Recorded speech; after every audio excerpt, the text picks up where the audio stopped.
Welcome everyone to the Dreambuildrs podcast. I am super excited for this upcoming episode because in this episode we'll talk about overcoming the blocks and limiting beliefs you have so that you can fully align with your authentic self and be 100% yourself. And I'm very excited to introduce to you Barbera Schouten. Now, Barbera is a transformation coach, a speaker, and author. And Barbara specializes in helping people who feel different than others to be deeply connected with their authentic self, have a crystal clear vision of the life they truly want to live, unleash the power that's already within them, and reignite their passion and purpose so that they can have a soulful, profitable business, achieve their dreams, and live a fulfilled life. So, Barbara, thank you so much for coming on the Dreambuildrs podcast. Oh, I'm very happy to be here, Jochem, and thank you so much for the opportunity. All right, so I would love to start with a question that you actually ask your guests on your podcast. And for everyone who doesn't know that you're a host as well, you have a podcast that's called 100% Yourself with Barbara. So I encourage everyone to check that out. So I would love to ask you, first of all, what does it mean for you to be 100% yourself? Yeah, awesome. That is an amazing question. It's why I lead my podcast with. So obviously it's a great question. And the answer for me is that being 100% yourself means that you are not hiding who you are anymore. You have taken away all the masks that you've created for yourself. I used to have a mask for when I was dealing with my friends, a mask for when I was dealing with my family, a mask for when I was dealing with my coworkers, or a mask for when I was dealing with my boss. And for me, being your authentic self, being your real self, is embracing everything that makes you you, the good, the bad, and the ugly, and getting really clear on the things that are important to you, getting really clear on your talents and your gifts, everything that makes you this wonderful, unique, special person, and then just owning your shit. You know, not running away from it, not trying to hide it, not trying to mask it, but just really stepping into your full potential, not caring so much or not at all anymore about what other people think of you, because the most important thing is what you think about yourself. So it's about being proud of who you are, getting to know the ins and outs of your user manual really well, connecting with your higher self, your passion and your purpose, and then living the life that you want to wake up for every morning, again and again and again. That to me is being your authentic self. Wow, so much amazing stuff that I just heard. Now, I would love from you to know, like, one of the things that you said is like, do not care anymore about what other people think about you. And this is something very relevant that many people deal with nowadays. I dealt with it as well. I'm still dealing with it. Can you perhaps share a little bit about your backstory as well, and how you dealt with those steps to not care about anymore about what other people say, really start stepping into your own potential? Yes, definitely. You know, when I was younger, I used to hear from both my teachers and my parents that I was just too sensitive, and that I needed to grow a thicker skin, and that I shouldn't take everything so personal, and that I really needed to learn how to let things go and to not always be so serious and to just lighten up. And I thought, you know, on the one hand, I thought, yes, I know that's what I want, but how do I do that? And that was when I became older, but especially when I was younger, it made me feel like I wasn't good enough the way I am, that I wasn't good enough in how I was expressing myself or how I was being. So being a highly sensitive person, which I didn't know at that age, it made me conform to what I thought other people wanted me to be. So I tried so hard to become the person I thought they wanted me to be, and to not show when I was hurt, to show a brave face to the outside world, but inside feeling lonely and miserable and completely disconnected from who I was. And I didn't really actively realize it at the moment, but I do remember just feeling incredibly alone and incredibly lonely also. To me, those are two different things. And in general, just not really being happy in my life. And when I progressed to middle school or basic school, and then inevitably you'll get asked the answer, what do you want to be when you grow up? And I was so jealous of everybody that knew, oh, I'm going to be a ballerina, I'm going to be an astronaut, I'm going to be a fireman, I'm going to be a policeman, I'm going to be a doctor. I thought, what do I want to be when I grow up? I thought, happy. That was my answer. I want to be happy when I grow up, because I wasn't happy. And obviously that's not an acceptable answer to most people. And then there was an extra addition to me not feeling good enough the way I am, because they made me feel that I needed to choose, and that my inability to choose one thing was bad. And when you go to high school, then in our country, you know that as well as I do, you need to choose your curriculum, and that needs to be geared towards a career. So if you know you're going to be a policeman, or if you know you're going to be a scientist, then you need different things that you are going to learn in school. And when you don't know it, it's very hard to choose the areas in which you want to be educated. So what I did is I chose very broadly, so that I still had a lot of options, because I didn't know. But by doing that, the system and our school system and my parents and my teachers reinforced again that belief that I'm not good the way I am. And being a sensitive, highly empathic person, that just really hurt deep down. And that made me work even harder to be loved and to be accepted and to be a part of something that I didn't really understand, but that I feel a deep desire to want to be a part of. And when you're in that state, when you feel like who you are isn't good enough and you're trying to conform to what you think other people want you to be, other people's opinions matter.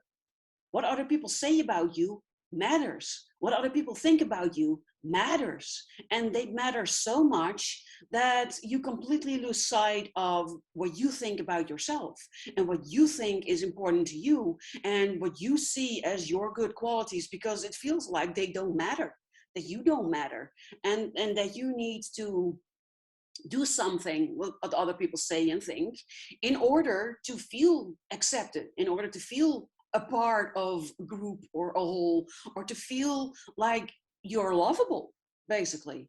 And that puts a lot of weight on other people's opinions and expressions and actions and thoughts. And that's basically giving away your power. This entire thing that I'm describing is you not stepping into your full potential, you not being in your powerful, authentic self-expression, but you trying to adhere to other people's rules and other people's expectations. And that's just not possible, because everybody has other rules and other expectations, and you'll drive yourself insane if you're trying to live up to all of them. And you're giving away your power over and over again, and you're giving other people the power to hurt you, or to make you feel less than, or to make you feel not good enough. And that's not our natural state of being. When we are born, we kind of expect that we are great and everybody sees our greatness. And that's not something you think about. And somewhere along the line, we learn that there are conditions to being great and that you need to live up to those conditions. And that's not true. That's just one of the things that is wrong, I think, with our society. So it took me quite some time to actually realize these things, because I'm now talking about it, but that was not how I was experiencing it. And it took for me to end up in a severe burnout when I was 32 to find my way back to myself again. I was working in an IT company, and I was the project manager for a very important project that would mean if the company would survive, yes or no. So no pressure. And I was responsible for my team. We had a very difficult client that also liked to push your buttons to see how quickly he could get you to be upset, which was definitely not helping. And I didn't get any support from my boss. Contrary, every time something went wrong, my boss put me under the bus, and it was always my fault, even though it was not. And I didn't have any say in improving the circumstances surrounding the project or the circumstances for my team. So I felt like I was stuck between a rock and a hard place, and I just didn't know how to get out of it. And it was causing me tremendous stress. And for a long time, I could handle that stress. But then, my boyfriend of 7 years, completely out of the blue, one evening after watching a movie, he just got up, he turned around, he looked at me, and he told me, I'm done with this relationship. I want you to move out at the end of the week. And nobody had seen it coming. None of our friends, none of our family, not his, not mine, not me. And that everything just came crashing down. My entire world came crashing down. You can have a lot of stress for a long time when it's just in one area of your life.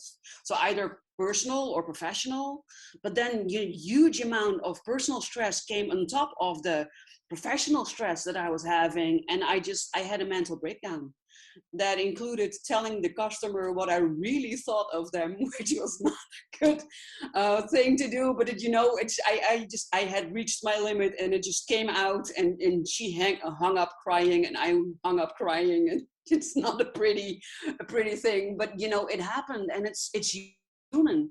And I blamed myself. I felt responsible. I thought I had failed everybody. I felt disappointed in myself. I felt like everybody else was disappointed in me. And in that period, my boss told me, yeah, but you are an HSP because you're exactly like my wife, and my wife is an HSP. And then he moved on with his talk. And I thought, are you calling me a name? Oh, what name are you calling me? Because I had no clue what HSP meant. So I didn't even know if I needed to be insulted, yes or no. I didn't know how to respond to it. So I nodded, and I thought, I need to look this up when I get back to my seat, And that's what I did. And then I discovered that HSP stands for highly sensitive person. And I thought, okay. So I Googled highly sensitive person, and then I found out what a highly sensitive person is. And I came to a couple of fora about high sensitivity where I could read stories from other highly sensitive people. And all of a sudden, it felt like I was coming home to myself. I realized I'm not weird. I'm not strange. And there's nothing wrong with me. I'm just a highly sensitive person. And things just work slightly different for me than for the other 80% of the world. Because 20% of the world is highly sensitive, but 80% is not. So that means that 4 out of the 5 people that you meet, they were not like me. And they reinforced that belief that there was something wrong with me, that I was weird and that I was strange. And I honestly thought there's something wrong with me. And I remember realizing this, discovering I'm a highly sensitive person, going to my mom with this and I told her, I finally discovered what is wrong with me, because, I still thought there was something wrong with me. And I said, I'm a highly sensitive person. And my mom's response was, I know, I am one too, but that's not something to be proud of. So stick it away where you found it and never mention it again. And I was like, why? And, if we flash forward to right now my mom is learning a lot from me, and she's learning how to accept her high sensitivity and to allow her sensitivity back into her life, and to how to handle everything. But, that's for a large part my story. And then I catapulted myself into this journey of self-discovery of I'm not only a highly sensitive person, I'm many more labels. I don't really do labels. I don't like boxes and squares, and I don't feel myself being put into one. But finding out that I'm a highly sensitive person just really opened up a world of self-knowledge. And that allowed me to start discovering my own user manual, and to start getting to know myself really well, and start to discover that the things that were always blocking me or hindering me, that if you know more about it, and if you know how to use it in your life to your advantage, that they're actually beautiful superpowers. And that I am a beautiful person with a big heart, and that I should be damn proud of the person that I am. And that is what I am right now. I am damn proud of the person that I am. I am damn proud of all the things that I've accomplished, of the person I am, of my morals, of my values, of the way I look at life, of the way I live my life. And it's come to a point that if other people don't like it, a lot of people come up to me and say, oh, you're extremely direct, or you're rude. That's also something they say, because if you're very direct, then people perceive it as rude, but it's not rude. I'm very honest. I have a hard time lying. You see it directly on my face. It got me into trouble when I was younger a lot because I cannot lie. And I also don't beat around the bush. You know, what you see is literally what you get. And that's also how I express myself. And you either love it or you hate it. But I love it because for me, it's clarity. When you ask me a question, you get a straight answer, not 50,000 circles around the topic, leaving you wondering, yep, but you know, I still don't really know what the answer to my question is. We've been talking for half an hour and I'm now one step closer to finding out what the answer is. And I like it. And I find that I'm now attracting the people that like it too. And the people who don't like it, you know, I've now come to a place where I can think, that's your right. That's your prerogative. If you don't like it, fine. You know, you don't have to interact with me. You don't have to like me. You don't have to talk with me. The world is huge. There are so many people out there. And there are people who really like the way I am and the way I express myself. And there's tremendous freedom to be found in viewing the world like that, in not being burdened or limited anymore with having to conform to society's expectations or other people's desires, but just being true to who you are. Did that answer your question? It was a long story, but That was a long story. No, thank you so much for sharing your story in such a relevant way, Barbara, because I think many people can recognize themselves in it. And it's funny to hear that you had so much significant moments that really made you realize to step up and, you know, and let's say leave your old self and really start living out who you truly are, and that you're also super proud of that right now. I think that's a very important message for many people to remember, that we should be proud of ourselves and for the person that we are and the whole journey that we've been through. So that's really, really cool. Now, what you didn't tell yet, and what I would love to know, is how you actually overcame all your, let's say, limiting beliefs and those blocks. Like, you said that you immerse yourself more in like self-development, since you know that you're a highly sensitive person. But like, did you use some tools? Were you in reading books, or did you visit seminars? Like, what was your journey like, and how does that relate to other people? How can they, let's say, overcome the same blocks that you had? yes, awesome question, Jochem. Thank you so much for asking it. It is a multifaceted journey. It started out indeed with scouring the internet, reading everything I could find. I ordered a shitload of books. And I have to be honest, I didn't read all of them completely. What I found is that you start reading in a book, and then you come to a point where it's so much information that you first need to absorb it, and you need to make it your own and incorporate it into your life before you can either read on. And sometimes you never go back to the book, and then you already got out of the book what you needed to get out of it, I'm convinced. But books were a big part of it. I also got in contact with a coach that helped me to do breath work and to ground myself. And I found that those are the two most important things, especially for highly sensitive people, empathic people, intuitive people, people that feel a little bit different than the rest of the world. And because our general standard way of breathing is from up here, from our chest. But everything that has to do with emotions also happens up here. A lump in your throat, pressure on your chest, a stiff neck and shoulders, a headache, crying, you know, all emotional things start up here. And when you're already breathing up here, then it's very easy for your bucket to overflow, so to say. And by starting to breathe from your belly and starting to ground yourself more, grounding your energy more, you get more control over both your emotions, but also over your energy and your stress levels. So proper breathing and grounding techniques are essential for stepping into your power, and also for connecting with your body, because that's another thing that I realized. I ended up in my burnout because I didn't recognize the signals that my body was giving me, or I did recognize them, but I didn't know what to do with them, and I didn't take appropriate action. So by connecting with your body more and being more in tune to what you are feeling, and then getting to know what that means, and then knowing what to do with it, Those were also very important steps in my journey. And I had to go to a lot of different people to get there.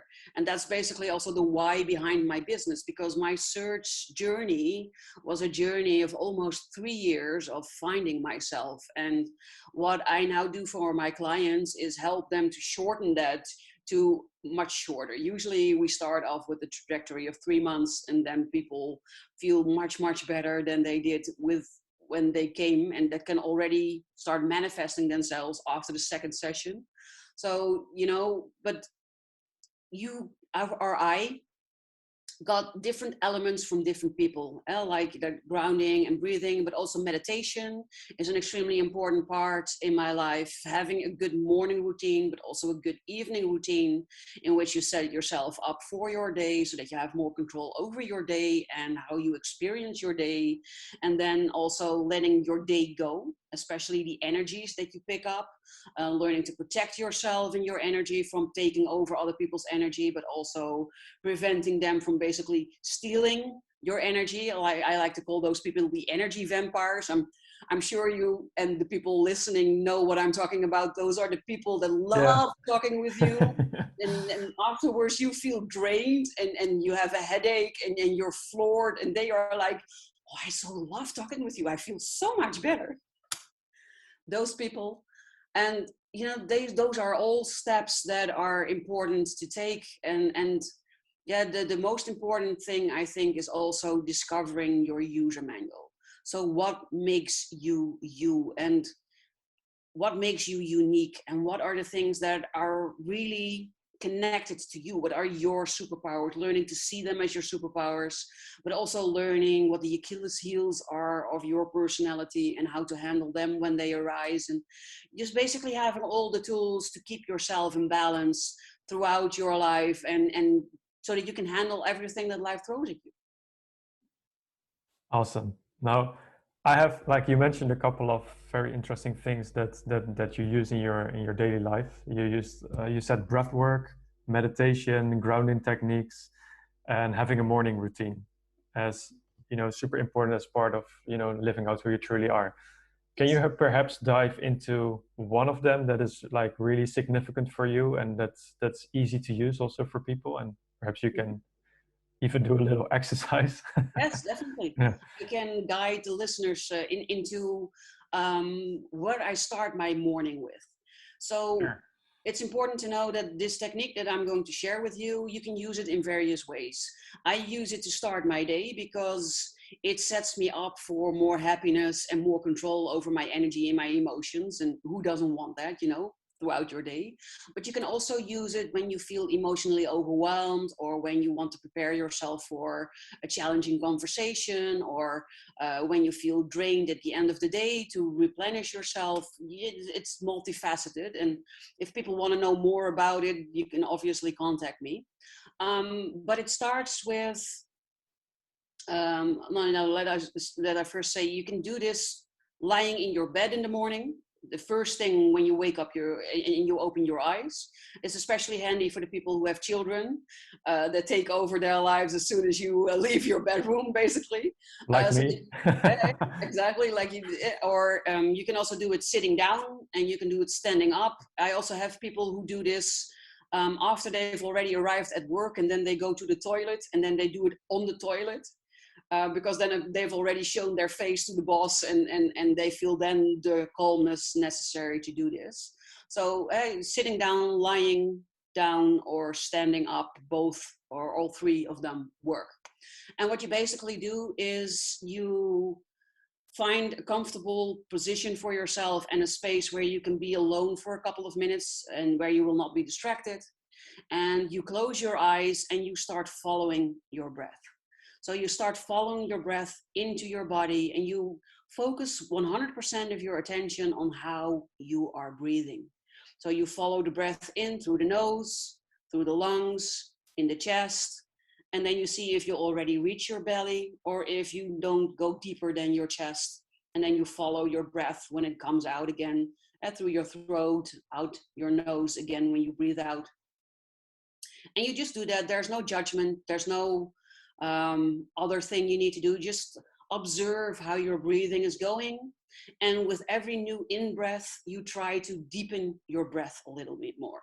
So you try to breathe towards your belly with every new breath, even more than the previous breath that you took.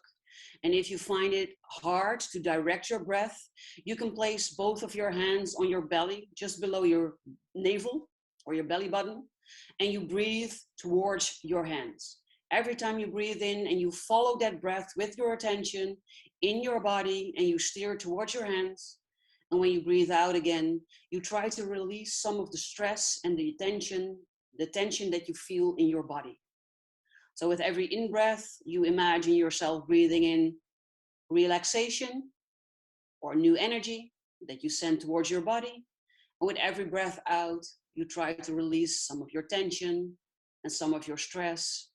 And by doing that, you will notice that your breath will go deeper and deeper into your body. And that eventually, if you do this long enough, you will start to have a really nice belly breath, that's what they say.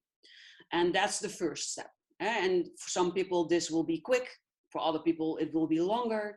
And it doesn't really matter how long it takes. The only thing you need to do is focus your entire attention on your breath, on your breathing, following it in, breathing in relaxation, feeling the tension go away every time you breathe out, and feeling that your breath enters your body deeper and deeper until you reach a nice belly breath.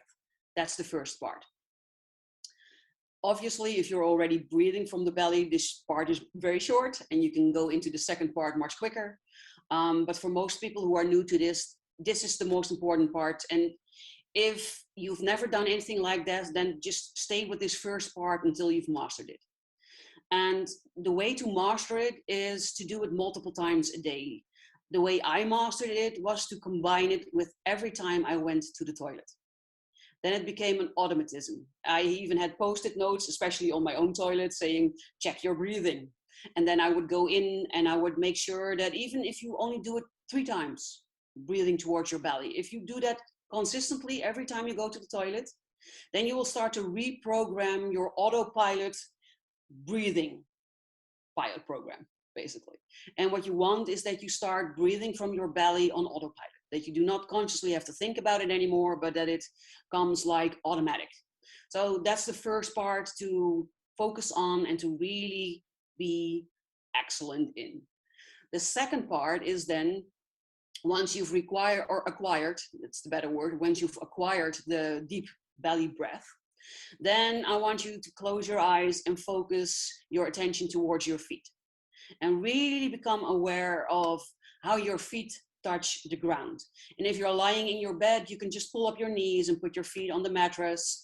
Your bed is connected to the earth, so you will have grounding. You don't have to worry about that. And you can either focus on your feet in that way, or you can focus on your tailbone if that makes you more comfortable, or you can focus on both. It's up to you, but those are the techniques that I use. And at first you do nothing but just observe how your feet are doing. Are they warm? Are they cold? Are they stuck in your shoes, or do they have room? Can you wiggle your toes? Are your socks comfortable, or are you barefoot? And how does the texture feel underneath your feet? You know, just observe everything there is to observe with regards to your feet. And then when you've done that, you start imagining that from the center of your foot sole, a big root starts to grow into the earth. A root like you could imagine a really old tree having, or basically any plant in nature. Every plant has roots, and that's what you're imagining that grows either out of the center of your foot or from the tip of your tailbone. Both work. And first you create one. And with your imagination, you, in your mind's eye, you see that root going into the ground, and you try to push it towards the center of the earth, as deep as you can get it. And you make sure that it's strong and healthy, and really like you could imagine a big old tree having a root. And then you come back to the center of your foot, following the root back up, and you create a second root.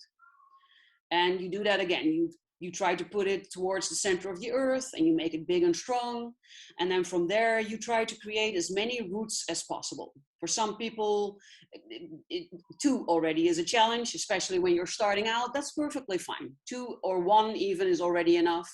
Other people can create a whole root network, like you can really imagine trees having, having lots of roots, and they don't only go deep, but they also go wide, and they really anchor you into the ground. So whatever works for you, you try to visualize it in your mind's eye. And the more you do it, the more you practice it, the better you'll become at it. And they can come from the center of your foot sole. They also can come from your tailbone, whatever feels most comfortable to you. And that's what you do. You try to imagine yourself creating this root network like a big old tree have. And questions that often come up when I do this exercise with people is, yeah, but a tree cannot walk. So how can I walk when I have these roots? Well, for us, it's more like energetic roots. And for the tree, it's physical roots. So that's a big difference.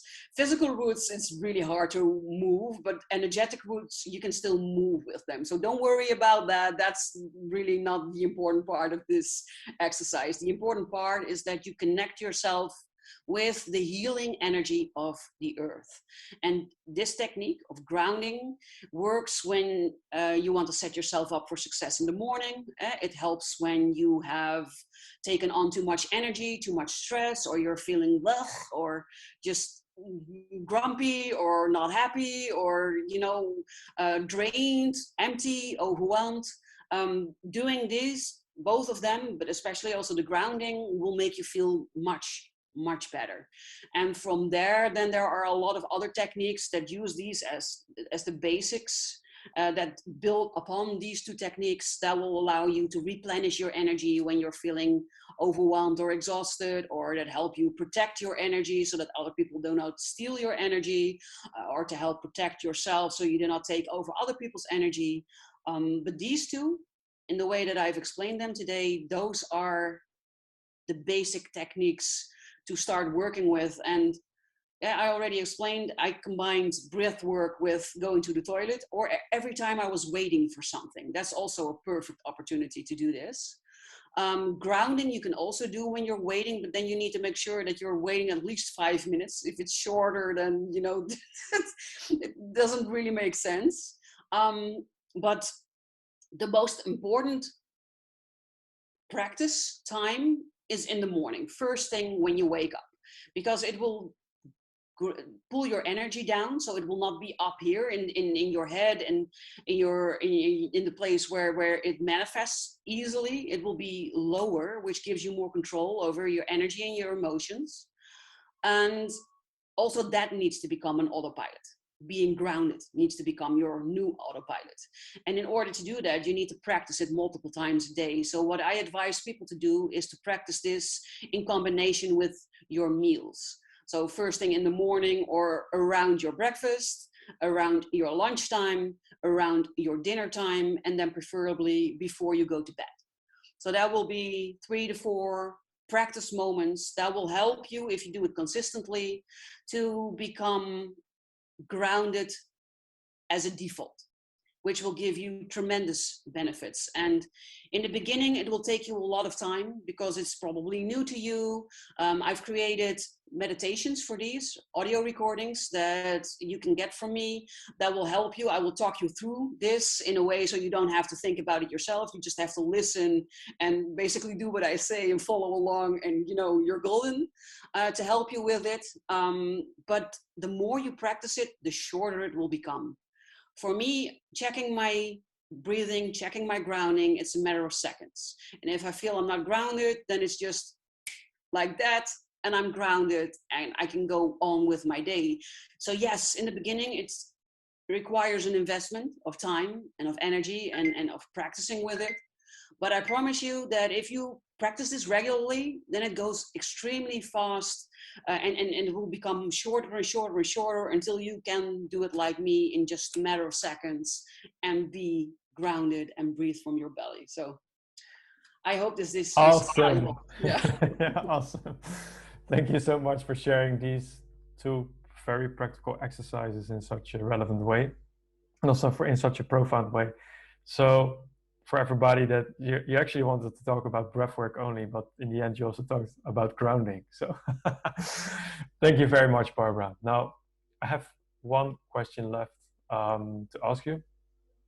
And I would really love to know, aside the techniques that you use on your daily basis to feel, let's say, more in your energy, what really helped you to discover your own soul's purpose? Well, these two techniques that I shared with you are the basis of what helped me with that, because you first need to connect with yourself. And by following your breath in and then grounding yourself, you start to connect with yourself. And then the second thing that really helped was to either do meditations or visualizations, which people can also find on my website. I created them for people as well because they benefited me. I create them for other people to benefit from them as well. But it's about connecting with yourself and really discovering who you are and what you are passionate about by going inside. All the answers that you're seeking are within you. And you need to go inside to find them. And that's where most people go wrong. Most people try to find them in the outside world. And you're not going to find them in a book. A book might lead you to techniques that will help you go inside where you will find the answers, but you are not going to find the answer that you're searching for in a book itself. So it always requires you to go inside and to connect with yourself on a much deeper level to discover the things that are really important to you. Thank you, Barbara. Now, I know for a fact that you also wrote an ebook that is called Living the Life You Love. Yes. Can you perhaps tell a little bit more about that and what the best places are that people can find you and your work if they would love to know more about you? Definitely. Well, my website is called HSP Coach Barbara, and I'm then Barbara with an E, so Barbera. Different than most Barbaras, I know. I'm sure Jochem will share the links also. So that's my general website. If you want to go to my free ebook, it's called Roadmap to Living Your Life You Love. So then it will be hspcoachbarbara.com/roadmap. But it's also the header on my general site. So I don't think you can miss it if you just go to my website. And the ebook is about the 5 steps that I have identified that you need to take in order to create a life for yourself that you love waking up for in the morning. And that's what I see going wrong with a lot of people. People are either feeling stuck or trapped in their 9 to 5 red race life, feeling unfulfilled, feeling unhappy, sometimes downright miserable. I've had clients come to me that were on the verge of wanting to take their own life because that's how miserable they were. And that all has to do with you not living the life that was designed for you, that was meant for you. And in order to start living that life, you need to become your authentic self, your true self, the self you were when you were born, before you learned something else from society. So that's basically step 1 in the book, and I explain more about it. The second step is that you need to align yourself with your soul's mission, your soul's purpose, and find out what is really important to you. That is also the third step, connecting with your mission, with your purpose, with your calling, but also with your higher self, with the person that you truly are. Then finding what you're passionate about, which is step 4, the thing that, like me, you can talk about for hours. and that lights you up, and that gives you joy, and that you want to get out of bed for in the morning, you know. And then the last step on that roadmap is the step of freedom, where you create a reality for yourself that allows you the freedom to be who you are and the freedom to do that thing that you love doing the most. And yeah, that's what the ebook is about, the 5 steps that will allow you to live that life of freedom in the broadest sense of the word. Amazing. Now, Barbara, I wish I could have read that book like 5 or 6 years ago when I was actually stuck in corporate. So I was thinking about the examples that you gave, because it really, I think it really helps people get very clear on what their purpose is in life and how they can eventually live it out to become more authentic. So I really encourage everyone listening right now or watching to this beautiful interview to go to the ebook of Barbara. I will drop it in the captions below. And then Barbara, I want to thank you so much for all the energy that you were giving in this in this beautiful conversation here. And also thank you for your time and for all the insights that you were sharing. Oh, you're so welcome, Jochem. And everybody out there that was listening, I really hope that I got to inspire you. And if there's anything about what I shared that you would like to talk about, or anything that I didn't share, but you just have questions, or you're wondering about stuff, I offer a free call to everybody. You can book it through my website. And I would love to just meet and talk with you and see if I can help you. And if not, then I hope I know somebody that can help you. And otherwise, we'll just have a beautiful conversation. So thank you so much for this opportunity and for me sharing all my wisdom with your listeners. And thank you, basically. Awesome. Thank you so much, Barbara. And I hope to see you in person soon. Yes, me too. See you. Bye-bye. See you. Bye.